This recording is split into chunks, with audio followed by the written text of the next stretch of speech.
Zika से जान बचानी है। कानपुर में 6 नए मरीजों में जीका वायरस की पुष्टि हुई है। जीका वायरस के मरीजों की संख्या बढ़कर 10 हो चुकी है। डीएम और स्वास्थ्य महकमे की टीम लगातार मौके पर है। हड़कंप मचा हुआ एक तरह से। श्यामनगर में मिला जीका वायरस का लार्वा। यूरिन सैंपलिंग से भी वायरस की तलाश की जा रही है। 3 किलोमीटर के दायरे में 70 से ज्यादा बुखार के रोगी इस वक्त मौजूद हैं कानपुर में। एयरफोर्स स्टेशन के आसपास लगातार जांच हो रही है। गर्भवती महिलाओं की भी जांच होगी। एयरफोर्स के 600 कर्मचारियों की सूची तैयार की गई है। सैंपलिंग कराकर जांच के लिए नमूने भेजे जाएंगे। तो इस तरीके से स्वास्थ्य विभाग में हड़कंप और स्वास्थ्य विभाग ने भी पूरी कमर कस ली है। लेकिन जीका वायरस के सोर्स का अभी तक पता नहीं चल सका है, जो एक चिंता का सबसे बड़ा सबब है। Doctor MC Mishra ji AIIMS से हैं, हमारे साथ जुड़ चुके हैं। मिश्रा सर, स्वागत है आपका। सबसे पहले और सबसे बड़ा सवाल तो यही है, जीका के बारे में, उसके लक्षणों के बारे में, उसकी वजहों के बारे में बात करेंगे। लेकिन पहला सवाल है कि जीका वायरस कितना खतरनाक? बिल्कुल, ये बहुत महत्वपूर्ण प्रश्न है क्योंकि जीका वायरस का संक्रमण भारत में अभी बड़े पैमाने पर नहीं हुआ है। 2017 से केसेस रिपोर्ट हुए। राजस्थान में सबसे पहले रिपोर्ट हुए थे सबसे अधिक केस, उसके बाद मध्य प्रदेश में हुए, और इस बार अभी जैसे केरला से, महाराष्ट्र से कुछ रिपोर्ट्स आई हैं और दूसरे राज्यों से भी रिपोर्ट्स आ रही हैं जीका वायरस के संक्रमण की। लेकिन इससे अभी कोई किसी मौत किसी की नहीं हुई है जीका वायरस से, और लोगों में इसका भय नहीं होना चाहिए। केवल जो इसमें दिक्कत आती है, जीका वायरस तो जैसे डेंगू का वायरस फैलता है, वैसे ही जीका वायरस भी एक तो इसका जो स्प्रेड है वो एडीज मॉस्किटो के द्वारा ही है, जो दिन काटता है, जैसे हम डेंगू बीमारी की बात करते हैं। दूसरे क्लोज कांटेक्ट से, सेक्सुअल कांटेक्ट से भी जीका का ट्रांसमिशन देखा गया है।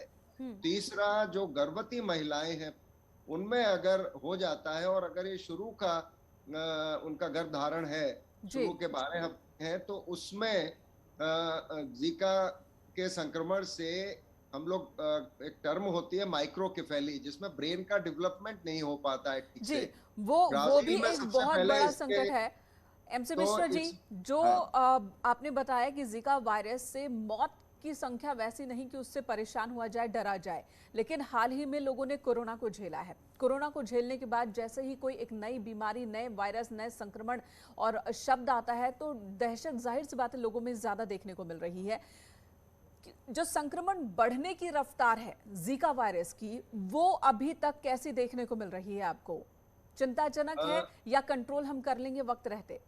नहीं, ये कंट्रोल हो जाएगा। देखिए, जैसे ही अब ये ठंड आ गई है, टेम्परेचर्स गिर रहे हैं, तापमान गिर रहा है रात का, तो ये जो मॉस्किटो बॉर्न जितना भी जीका फैल रहा है, ये तो बहुत जल्दी काबू में आ जाएगा। क्योंकि जैसे डेंगू का अगर आप देखें तो जून से शुरू होता है, डेंगू मई जून से, और फिर अगस्त सितंबर तक चलता है। अक्टूबर के बाद इसके जो संख्या है डेंगू के बुखार के रोगियों की, वो कम होती जाती है जैसे टेम्परेचर्स गिरने लगते हैं, तापमान गिरने लगता है। और अभी जो रात का तापमान है वो करीब 16 डिग्री तक आ गया है। तो मैं ये समझता हूँ कि जितना भी जीका भी अगर मॉस्किटो बॉर्न है, मॉस्किटो की वजह से फैल रहा है, तो वो बहुत जल्दी, मैं समझता हूँ नवंबर के मध्य तक अच्छे खासा काबू में आ जाएगा एक और और डेंगू भी कम सवाल हो जो जाएगा। बहुत ही महत्वपूर्ण है, आपने बताया मच्छरों के काटने से बढ़ता है शारीरिक संबंध, और अगर संक्रमित खून चढ़ा दिया जाए किसी को, तब भी ये संक्रमण हो सकता है दूसरे को। और ऐसे में चूंकि इसका जो इसके जितने भी लक्षण हैं वो डेंगू की तरह ही है, तो कैसे पता चले मरीज को, कब वो अलर्ट कि वो जाकर चेक कराए कि कहीं जीका तो नहीं?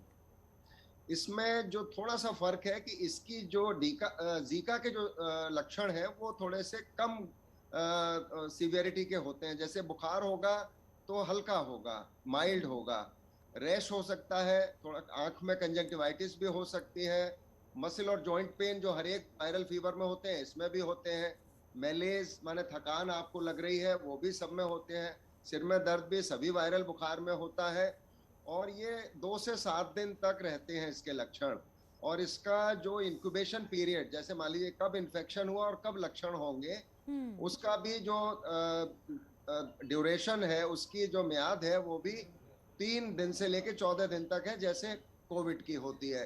तो लगभग सभी वायरल इन्फेक्शन की वजह से जो लक्षण होते हैं उनके लक्षण लगभग समान होते हैं। केवल बुखार इसमें बहुत तेज नहीं होता, जैसे डेंगू में बहुत तेज बुखार होता है और मलेरिया में बहुत तेज बुखार होता है सर्दी लग के। इसी प्रकार से कोविड में जैसे देखिए स्पेक्ट्रम बहुत वाइड था, एक लक्षण रहित कोविड था, दूसरी तरफ बहुत सीवियर कोविड था। तो लेकिन जीका में ऐसा नहीं है, जीका में लक्षण उतने गंभीर नहीं होते हैं और इसको अगर देखें तो इतने ज्यादा गंभीर बीमारी नहीं होती है, लक्षण अस्पताल जाने बहुत की ज्यादा आवश्यकता नहीं गंभीर पड़ती। नहीं, बीमारी बुखार बहुत ज्यादा तेज नहीं होता और यही डरने की ज्यादा बात है, क्योंकि अक्सर हम देखते हैं हल्के बुखार को तो हम बहुत ही लाइटली लेते हैं, पैरासिटामोल की एक गोली ले ली, बुखार दब गया और फिर लोग अपने काम पर लग जाते हैं, तो चिंता की बात तो तब ज्यादा और बढ़ जाती है। तो ये बताइए कि जीका इसमें क्या है? जैसे कोरोना में हमने देखा कि शुरुआत में जितनी जल्दी पता चल सके कि कोरोना संक्रमित है कोई शख्स, इलाज उतना ज्यादा अच्छा। जीका के साथ क्या है, कितनी जल्दी इलाज डायग्नोस करना, इसका डायग्नोस होना जरूरी है? देखिए मैं ये कहूंगा कि आज की जो परिस्थिति है हमारी, उसमें हमें बुखार है, बुखार एक लक्षण है, उसकी वो डेंगू की वजह से हो सकता है, वो कोविड की वजह से हो सकता है, वो जीका की वजह से हो सकता है, वो मलेरिया की वजह से हो सकता है, वो टाइफाइड की वजह से भी हो सकता है, वो टीबी की वजह से भी हो सकता है। लोगों को अपना इलाज स्वयं नहीं करना है। अगर उनको लक्षण आ रहे हैं तो सबसे पहले तो वो कोविड को रूल आउट करें। कोविड का टेस्ट उपलब्ध है, कोविड का टेस्ट करा के कोविड एक बार रूल आउट हो जाएगा। मलेरिया का भी वो जांच कर लेते हैं पेरिफेरल स्मीयर से, उससे भी रूल आउट हो जाता है।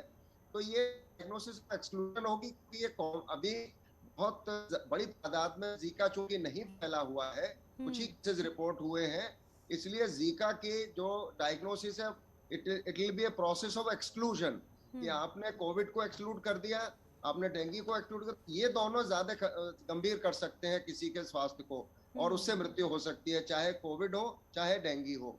इन दोनों को अगर आपने एक्सक्लूड कर दिया तो फिर जीका की बात आएगी। मलेरिया नहीं है, ये दोनों वायरस इनकी वजह से नहीं है, कोविड और डेंगू की वजह से, तब मलेरिया भी नहीं है, तब जीका की बात आ सकती है। जी, आखिरी एक सवाल, बचाव के क्या उपाय हैं जीका से? क्या वही जैसा कि डेंगू या फिर कुछ और भी?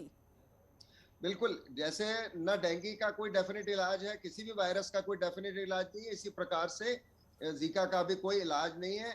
और जो जैसे आपने बिल्कुल ठीक कहा, जैसे डेंगू का है उसी प्रकार से इसका भी है, लक्षण भी लगभग सिमिलर हैं। तो इसमें मैं तो यही कहूंगा कि आप सबसे प्रथम, क्योंकि आजकल कोविड भी चल रहा है, डेंगू भी चल रहा है, तो डेंगू से हम देख रहे हैं काफी रोगी आ रहे हैं इस समय उत्तर भारत में, और अभी कोविड के भी उतने लोग नहीं आ रहे लक्षण लेके। तो डेंगू का एक्सक्लूजन बहुत जरूरी है। डेंगू एक्सक्लूड हो गया, कोविड एक्सक्लूड हो गया, बचाव और ज्यादा परेशान डरने की जरूरत नहीं है अगर जीका वायरस से कोई संक्रमित होता है तब भी, क्योंकि इसका प्रॉपर अगर वक्त पर इलाज शुरू हो जाए तो इलाज भी संभव है। धन्यवाद आपका हमारे साथ जुड़ने के लिए। यहाँ रुकेंगे एक ब्रेक के लिए, खबरों का सिलसिला जारी है।